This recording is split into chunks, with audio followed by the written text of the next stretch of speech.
place.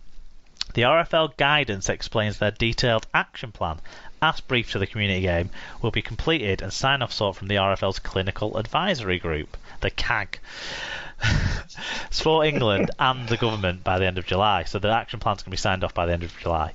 This action plan, together with detailed guidance, will then be shared in full across the sport. The approval of Sport England and the government is required by all sports, as the guidance for each sport will outline the mitigations which will allow social distancing to be breached in the narrow circumstances required by each sport during the activity, i.e. social distancing in every other respect remains, in the clubhouse, on the sidelines, in changing rooms, etc. The action plan outlines a return of full contact community rugby league no earlier than September, and subject to the full range of approvals from CAG and government. The action plan outlines a return of non and limited contact rugby league in August, subject to the approvals. Indoor facilities, including gyms, may reopen from the 25th of July, subject to comprehensive range of hygiene protocols, social distancing and other mitigations. Community club activity at this time remains socially distanced outdoor activity in groups of 6. So, just further evidence that the RFL is taking a planned approach to all of this and following all the relevant guidelines and being quite serious whilst keeping the community game engaged. The side note to this that interested me is the thing about gyms reopening, because last week we talked about that being another one of the hurdles that the non-professional clubs, the non-fully professional clubs will have, that they tend to use public gym facilities. This opens those. This rules changes that. I think is it the 23rd of July, or well, it says 25th of July there, so it must be that. But that's something that actually is a positive tick in terms of Championship clubs potentially getting back underway. I would argue. Yeah, it's one of as you said, you were right to point that barrier out last week, and I think, but it is something that is potentially resolved by the opening of them. As I say, from the 25th. Yep, and a couple of news stories today. You already teased this one, Alan. The Penrith Panthers have informed the NRL of a breach of coronavirus protocols committed by Panthers player Charlie Staines. Following Saturday night's game against Cronulla, the club say Staines hosted 10 visitors at his place of residence, which is in breach of the current rules. The visitors are believed to have included his parents, his sister, the parents of his partner, and four friends. The visits coincided with Staines receiving treatment for a recurring jaw issue in hospital. Like, I thought at first, the guy's had a cracking debut, he's had his family around to celebrate, been a bit stupid, but then, like, are any of these people medically qualified? Because he needed to go to hospital to have his jaw looked at. Surely the first person you call is the club doctor, not your missus's dad. Yeah, you'd think so, wouldn't you? You'd think, especially bearing in mind he'd only been there, that same day. So you think that kind of thing would be looked at before you leave, you would have thought. Yeah, it's just another cautionary tale for our players to look towards for when we resume, that things can get confusing sometimes. Yeah, it was like, I mean, it's not mentioned here, but the Parramatta player who he got on the field for what I think he made one carry, and his mates were obviously in the stand, and he went over and his natural instinct was to go and give him a hug and whatever, and he can't do that. You just can't do it. So that kind of silly mistake is the kind of thing that you really need to be guarding against. Yeah. Ireland Rugby League have announced a shortened domestic season that will start from the 1st of August. The 6-team tournament will be played in 2 groups of 3, with a finals day at the end of the run, played over 4 successive weekends through August. So that's a positive over in the Emerald Isle. Yep. And that concludes the news. Lots of news this week. Yeah. Excellent. I'll look forward to hearing more of what CAG has to say. I've not noticed that abbreviation before, but I'm on board with it. Let's get CAGgy.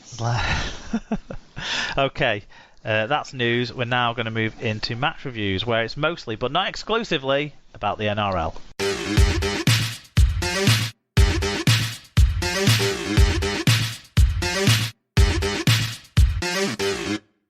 So it was round 9 of the NRL this week, and on Thursday night it was the Cowboys 16, the Roosters 42.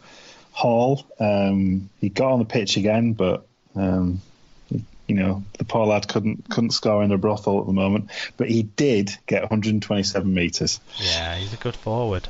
We had a few people get in touch on this one. Karsten said, "I'm back here whinging again.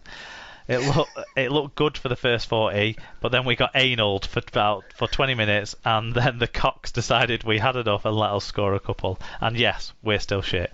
Maybe the lockdown from Victoria can come more north. We need him." David Hunter, our new podcasting friend, said, "So the Roosters are forced to make a late change, and the player coming in scores 5. Ryan Hall yet to trouble the scorers in the NRL. He must have really pissed someone off because they refused to go to him. The Cowboys are well off the pace." Yeah, when Ryan Hall plays on the right wing, the ball goes left. When Ryan Hall plays on the left wing, the ball goes right. Alan Walker said, "Momentum flip-flopped in this game on the Shoeshine Coast. 5 tries to Al Bundy, who boots the Cowboys. He wasn't down to play, but he'll remember this one. The boys' D was all focused on Hall. He'll be out on his uppers with BMOS back. The Chucks pumped the score after the break. Cleary got a pair. Bundy..." What? Cleary? Anyway, Bundy put on the ballet flats to skip down the line to sneak a few more in. It was racehorses in cleats versus mules in clogs. Mules in clogs is going on the potential episode titles list there. Yeah, the most noteworthy thing for me from this game wasn't Ikevalu's 5 tries. It was...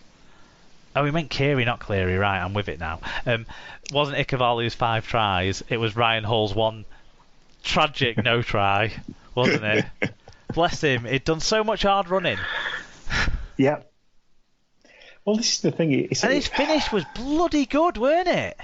We know the lad can finish. Yeah. I mean, at the end of the day, the decisions about where the Roosters score is entirely dependent on which side James Tedesco decides to go. So if he's feeling lefty, he goes that way. If he's feeling righty, he goes the other way. And more often than not, they score that side. So Ryan just needs to bung him something just to get him to come that way a bit more often. I love the reaction though when it happened. Like the players were torn between consoling him and taking the piss out of him, weren't they? It was really a joy to watch. Yeah, and to be fair to him, he took it in good spirits. He had a good laugh at it as well. So that's I'm sure he appreciates the irony of it. Yeah, as much as anybody. And obviously, the Cowboys are still shite. Yes. What's next? So it was the Titans 16, the Bush Shirt Warriors 12. Third win of the year for the Titans. Yeah, I didn't watch any of this, but some of you guys did. Mark Butler said, I didn't get to watch much NRL before lockdown, but even I knew the Titans were a load of old pony. Holbrook is obviously putting his skills on show, though, to tough out some wins with them. This one was notable too. 10 minutes in, they looked ripe for a spanking. Probably helped to face the Warriors, who have only got more hapless after sending Kearney packing. David Hunter said it was no picnic for the Warriors despite coming dressed for it. Nice. I haven't seen any pictures, so I don't know what they wore. It looks like a big picnic blanket. It's Oh, yes. Yeah, I have seen the shirt. Yeah, it's awful. Paul Mac 78 said, very average game, but it was just so good to be back at the footy. I didn't even whinge once about the rubbish beer. Lasoni and Fogarty best for the Titans. The Titans posting a crowd of 5,200 might be the first time they've been honest in their attendance announcements. That's a big crowd, isn't it? 5,206. Well, there's quite a few Kiwis in that neck of the woods, isn't there? Other than the interesting shirt design. The Warriors, I've seen the Warriors a few times this year, and this is round 9. They've worn 4 different shirt designs already this year. they're living up to the stereotype. More shirts than wins. More shirts than wins. But yeah, I've got to say, from the first, for me, the first 20 minutes, the Warriors were the best team in this one, and they just couldn't. They didn't get enough points on the board when they had the opportunity, and the Titans just ground their way back into it. And yeah, Holbrook's definitely given them fight. You know, they're not collapsing out of games anymore because they went down early in this one in terms of going behind, and they ground their way back into it. So yeah, they're for a Duff side to be 12-0 down after 10 minutes, it'd be easy to expect them to drop their heads, but they didn't. Yeah, especially when you look at some of the people in the team. Like, every week there's a Titans player that I've never heard of before. Jaimin Jolliffe, who?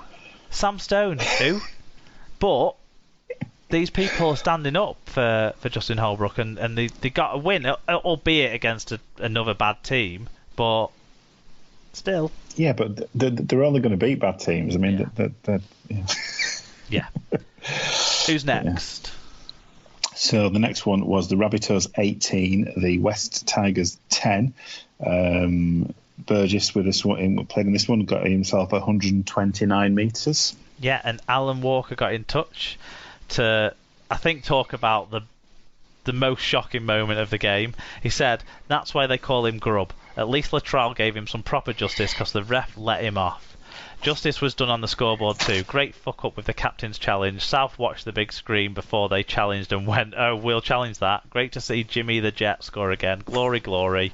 Love watching Joey, Gus and Freddie call players like Cody, Adam and Latrell. Sheer class insight. He just loves players getting called first names, so maybe we should exclusively do that. So Tom had another good game, didn't he? Big Tom. Yeah, the moment he's talking about, of course, was Josh Reynolds absolutely cleaning out Campbell Graham's head. Just on the fly, smashed it.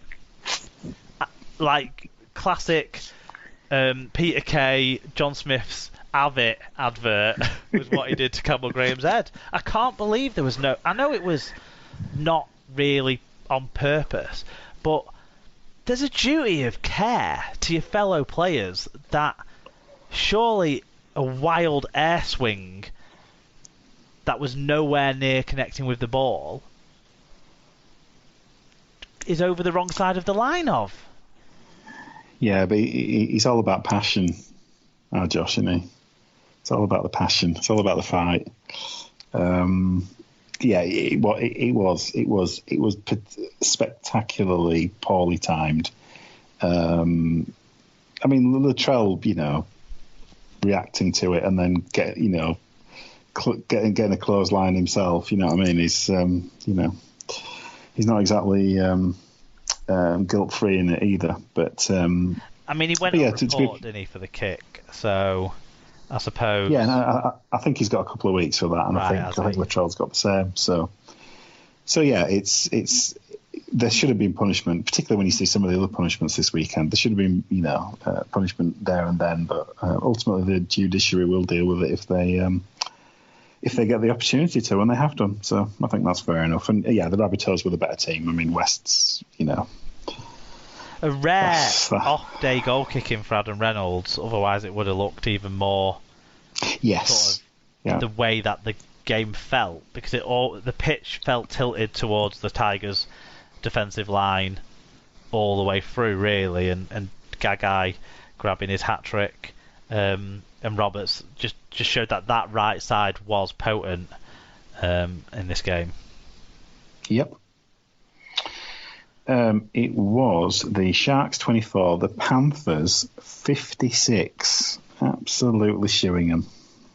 And this is where I'm going to get in trouble during the week when Alan Walker's listened to the show, because I'm going to butcher whatever he's done here, because I think he's done something that maybe I'm not aware of. But anyway, because it's written in verse. So Alan Walker said, well, here they are, the Pink Panthers, the rinky-dink Panthers. Ain't they Panthers ever so pink? They really are groovy cats. What gentlemen scholars and what acrobats. They're in pink, the Pink Panthers, the rinky-dink Panthers. and it's a